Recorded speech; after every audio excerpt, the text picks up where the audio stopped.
from Boston University Center for Digital. I win. That's $1.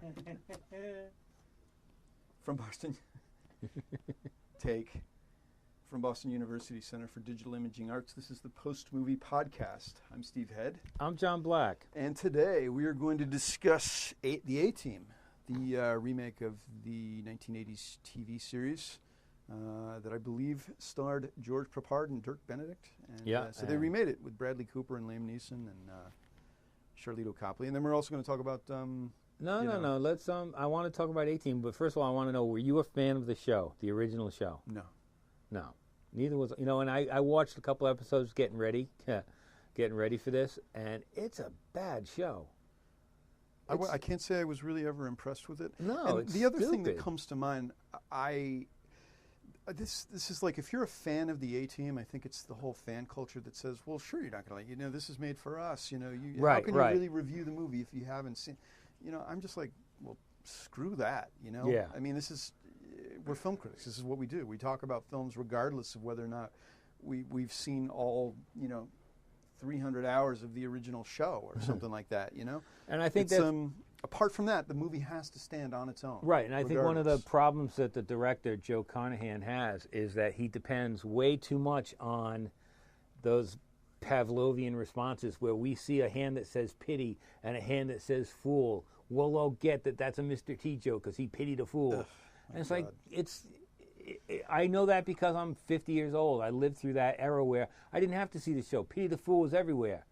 Mr. T was everywhere. So it was drilled into your head. In my case, he was everywhere. Well, that's right. We lived in the same town. He bought a house. I mean, after he got big, sometime after Rocky III, he was in. He moved to the north side of Chicago, which was basically the northern suburbs, 45 minutes north in Lake Forest. Bought a huge house, cut down most of the trees, which upset a lot of people in the community to this day. So every now and then you'd see Mr. T around town. It's gotta be weird. White, expensive car with the Mr. T license plate, and I remember saying the other day, I have this memory of walking into Walgreens and seeing Mr. T browsing through the magazine rack. And it's not the way you see him on TV, but no. Hey, he's got to read magazines too. So it's life. But so the whole point of I think, it wasn't even that I didn't like the show. I just didn't care about it. And now I have to sit through this 2-hour mess. That it's just such a badly made film. It is a mess, but I want to tell you, I still had fun with certain parts of it. I mean, let me just say this really quickly. They individually set up the characters. They do the whole rousing thing at the beginning, where Alan Silvestri, the composer, introduces Mike Post's famous A-Team theme. I didn't know there was a famous A-Team. Is that a copyright? Do we have to worry about that? Because if anyone recognizes that. And so they go through their different character establishing moments. Right, the 3 minutes they all get this. I'm Hannibal. I'm the leader. I'm the angry guy. I'm the handsome guy, and I'm the crazy guy. Yeah, and then it breaks down into this one simple plot where the bad guys, played by Brian Bloom, who's, I don't know, he's menacing. He's like a bad Mormon, extra black ops guy. And then Patrick Wilson, who's like that's it. Patrick Wilson's the CIA Mormon guy who's clean cut, sneaky, the sneaky guy. Yeah, the sneaky CIA guy. Anyway,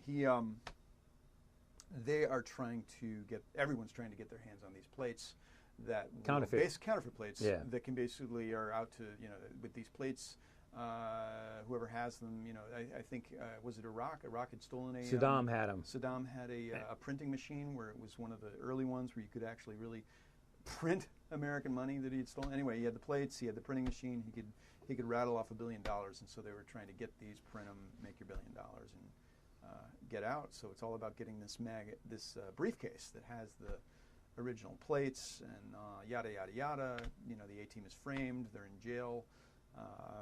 They break out. They become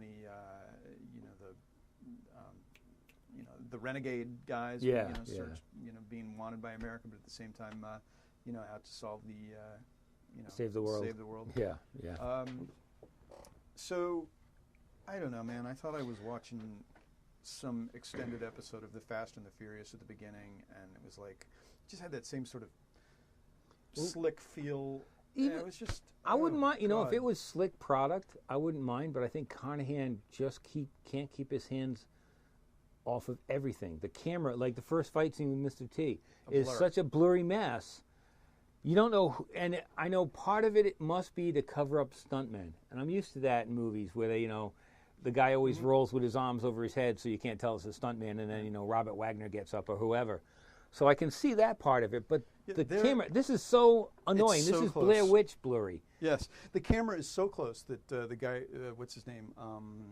Jackson? Rampage Jackson, who plays B.A., Mr. T. His fight scene is so blurry, I couldn't for the life of me I can't even remember. It's just a mess. How many guys is he fighting? He could be rolling. I'm not sure what I saw. No. But it was all a lot of swift moves and sound effects and punching sound. It was just. But there's no it's too blurry. There's no action. There's no buildup of suspense or anything. And it happens time and time again. Yeah, even when there are scenes of quiet conversation where Carnahan won't keep the camera still long enough to let us listen to the people. He's got to keep switching back and doing all this crap that, it just feels like he's covering up a lot of bad stuff. Like if I keep the camera moving, they won't realize how crappy it is. All these edits and the close camera is the fact that the actors weren't able to convincingly perform the scene, as a fight on set. So it's all covered in the effects, and it just happens. Maybe it's just needless. I mean, I think I remember saying to you after seeing the movie that in the movie Narc, he was also really intimate with his shots and close. Right. And I guess that worked because it was like all dark and everything, but. But he also balanced. He balanced scenes in Narc. There was a lot of handheld stuff, chase scenes, which made sense for that. But then he would balance them with these beautiful scenes. I remember Jason Patrick taking a shower with his baby son after this really violent scene. It's just this quiet moment of a dad with his son, and the camera just let it happen. It wasn't all twisting around and I'm Joe Carnahan. I'm an action guy. I wonder if with Smoking Aces, things just got out of hand for him. And I liked Smoking Aces. I thought Smoking Aces a lot. But it just didn't transfer into this film. That action was way over the top, but it was well staged, well thought out, and well photographed. This wasn't. It was kind of like he kept dropping the camera and just couldn't go back and afford the reshoots. By the guy who photographed Avatar. He photographed Avatar? Mario Fiore. Oh, okay. I thought you were talking about he also photographed Smoking Aces, so. I don't know if I don't think it's his decision. I think it's the director who's saying we're going to get in this close. Oh yeah, he's got to take the blame. He's got to take the blame.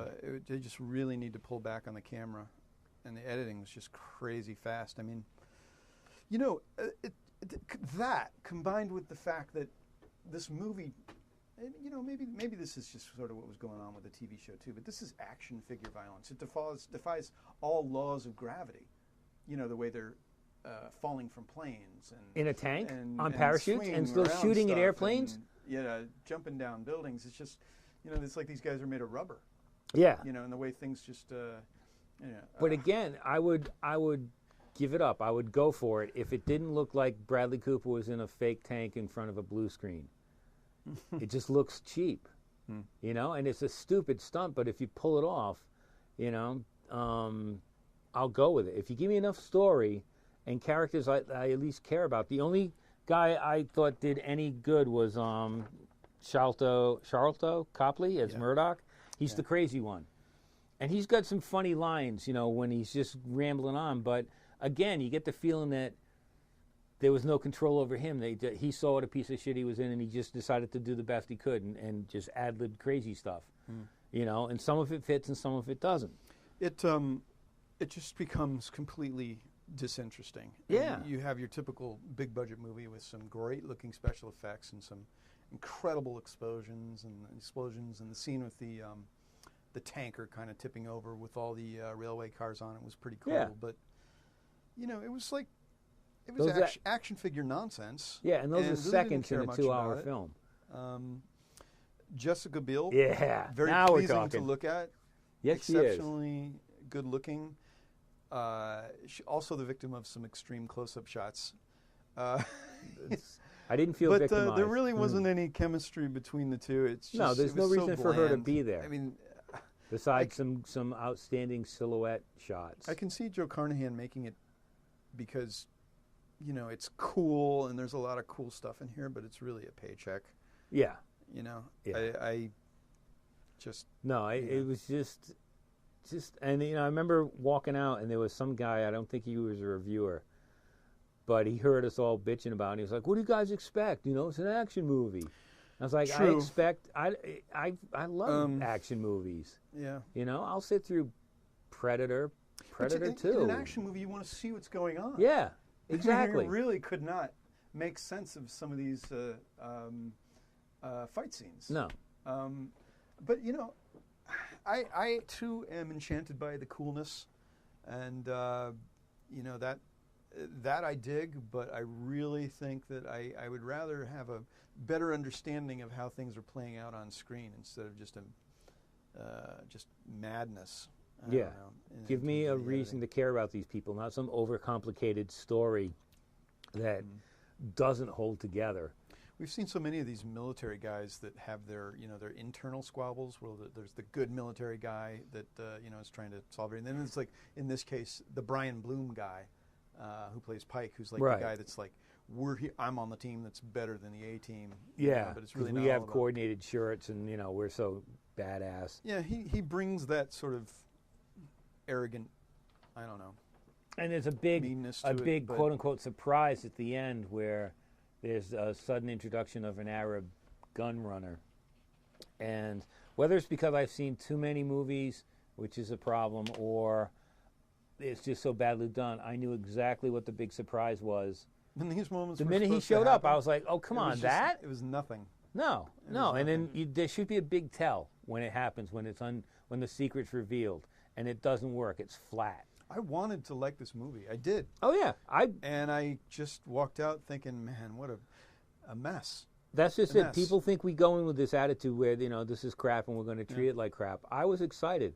I wanted 2 hours of nonsense. You know, I can enjoy that as well as anyone. But by the time that first fight scene was over with Mr. T, I was like, not Mr. T, with Dan PA. Kimmel, he said, you know, this is Transformers territory. And that's exactly what I was thinking. It's Transformers territory. It's product, and it's badly made product. You know, I'm thankful that I don't think it'll be around for long. I think it's a blip on the summer schedule. And they set it up for a sequel, and I don't know if there'd be a sequel. You know, I could be wrong. We could come in here next week and say, well, A-Team made $600 gazillion. You know, and the sequel's already been greenlit, and there's a spin-off of you know, the Jackson's character. Really? But I don't think so.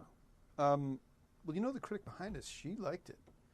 She was pleased. But well, then again, she was a A-Team she's a big fan so. of the A-Team, so maybe that's what it takes. But again, that's still, I mean, that show was in 83 to 87, something like that. So that's a rare age group. You know, that's not the young market people are trying to get into movies. You know, it's been off the air for. You know, even the 20-somethings today were babies at that time. Right. And they're not going to understand any of the references. But you know, God, who is this? Disney? Was it Disney? Touchstone, who produced it? I forget. No idea. Anyway, my point being, they don't care. You know, it's like, does the studio really care that you've seen Mission Impossible? Does the studio really care that you're like an avid follower of the Addams Family? Do they really care that you were, the Wild person West that knew everything about it, you know, like so into Charlie's Angels? No, they don't. I mean, they're easy to make. It's a stepping stone, and you know, if they can throw in some things that identify with what fans love about the movie, great. But it's, you know, in a sense, it's like entirely something else. And as long as they get you into the theater, fine. You don't have to be a Mission Impossible expert. You know, right? I mean, you may have some expectation that some of the things that you know, they'll do in the film have to set up in the frame of the TV show, but I don't know.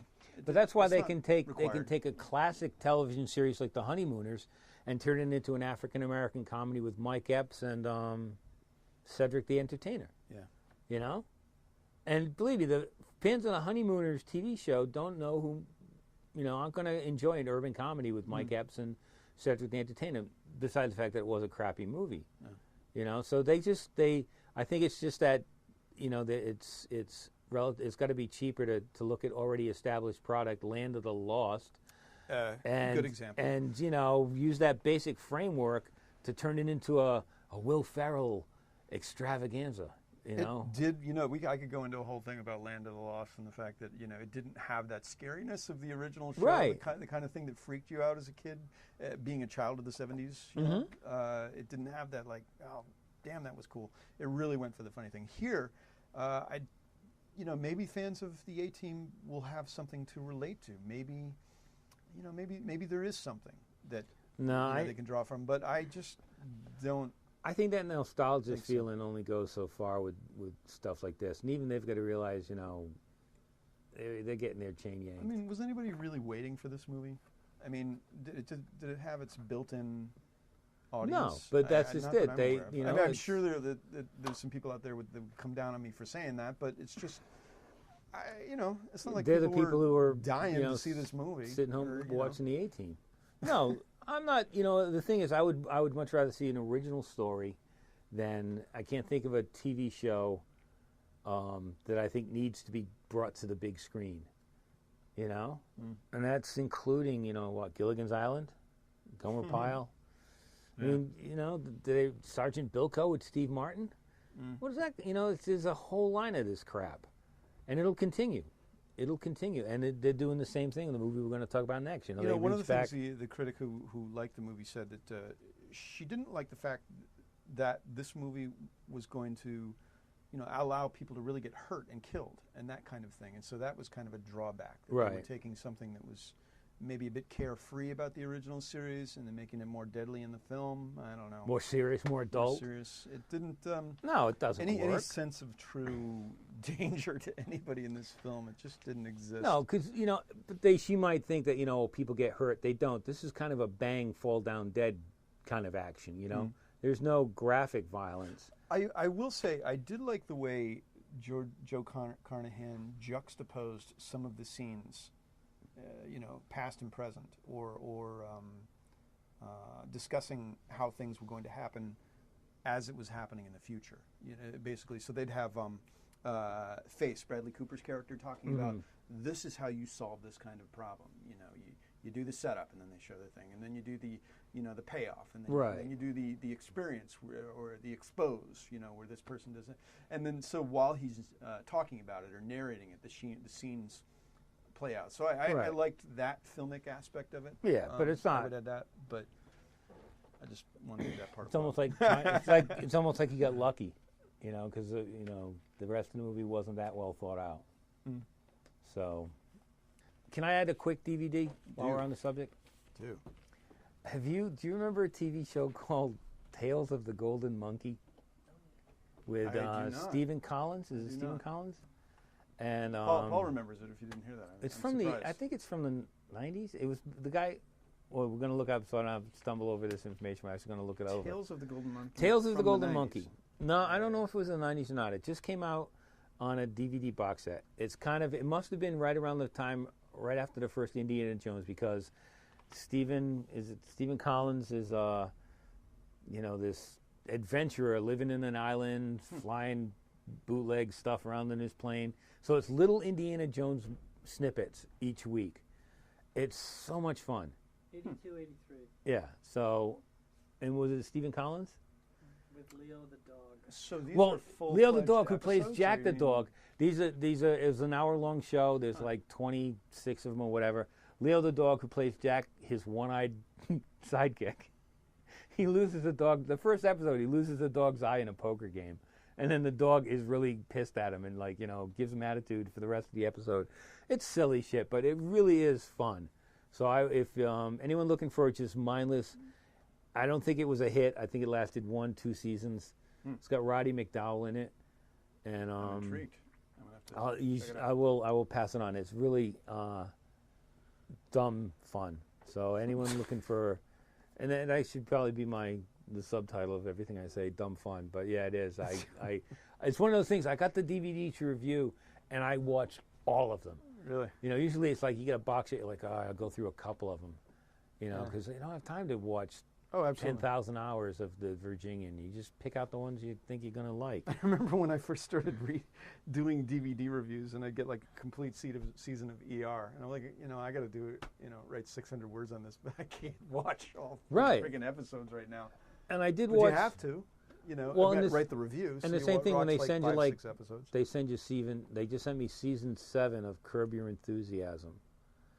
And I was like, I don't even like this show, but it's the one with the Seinfeld reunion on it. Ooh, yes. So I watched it. It was really funny. Larry David's still a jerk. I can't stand the guy, but it's funny. I was thinking the same thing earlier today as I was watching the ads on HBO. He's so obnoxious, But you realize that's part of the joke, and the world really does get its revenge on him. But the whole Seinfeld reunion, where he's the writer, producer of Seinfeld, and he comes up with the idea of having a reunion just to win his ex-wife back by giving her a role on the show. And he convinces Jerry and George and Kramer and Elaine to come back. They rebuild the sets. They do it. Was there any mention of NBC? I mean, it's interesting that it did not happen on NBC. The reunion was on HBO. Well, they all agreed that in the extras they all say that's the only way they would do it. They would never. They make fun of the idea of doing a reunion show because they're usually such crap. But they also make fun of the finale they did for the series, which they all say is crap. Oh man, I want to see this. I'll pass it. I'll bring it on. It's really funny, Thanks. really funny. And the thing is, you get to see him act as the Seinfeld characters, and then act as Larry David's version of what Jerry's like in real life. And so it's the last episode, or is it leading up to?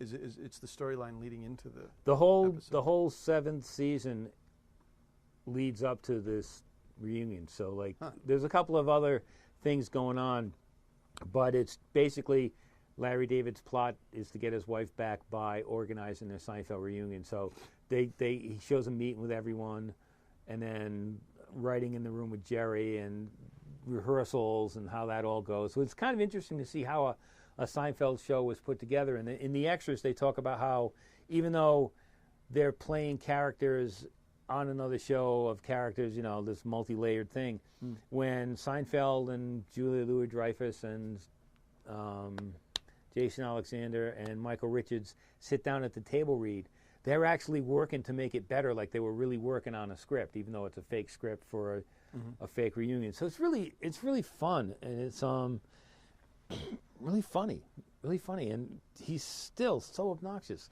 But maybe you want to go back and but that's what you're talking about. You get these. All right, so I get season 7 of the show. Do I need to see 1 through 6? To review 7? Well, I think the readers assume that you have, but your editor doesn't really care so much. No, I'm only doing a 100-word review, and so it's pretty easy. It's like I just got Entourage, whatever season that 6. was, and I was like, I hate Entourage. Oh, I differ with you on that. I was like, okay, so do I have to watch this? But anyway, those are my 2 recommendations: Golden Monkey and Curb Your Enthusiasm season 7. If you agree with us or disagree with us, send us an email, postmoviepodcast@gmail.com, or send us a comment on Facebook, send us a message. We'd love to hear from you. Check us out, of course, at post-movie.net. I'm Steve Head. I'm John Black. So long.